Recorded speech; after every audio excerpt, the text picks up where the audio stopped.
நல்ல தூக்கம் அவனுக்கு. எப்படி தூங்கலாம் பாருங்கள் அம்மா மடியில். எவ்வளோ சின்ன பிள்ளையாக இருக்கான் பாருங்கள். கடவுள் படைப்பில் என்ன மாதிரி ஒரு படைச்சிருக்காரு பிள்ளைங்களெல்லாம், என்ன ஒரு அறிவில் படைச்சிருக்காரு. எங்கே போனால் நமக்கு அன்பு கிடைக்குமோ அங்கே புள்ள படுத்திருக்க பாருங்க.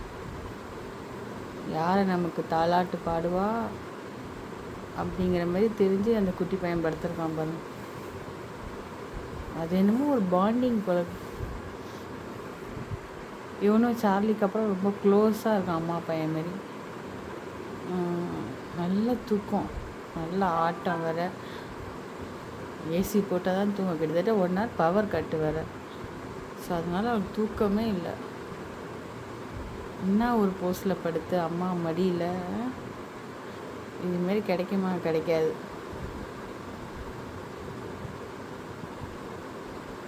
மெதுவாக கையெடு. என்ன செய்கிறாங்க பார்ப்போம். கை எடுத்து விடு மெதுவாக. சி அப்பா கடவுளே, படைப்புக்கு வந்து ஈடே கிடையாது. அறிவு குட்டிங்க எல்லாம்.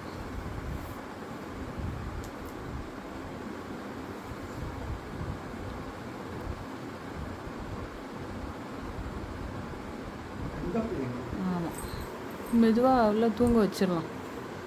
இப்போலாம் நல்லா அசந்துருச்சு, ஏசியில் தூங்கிடுவான்.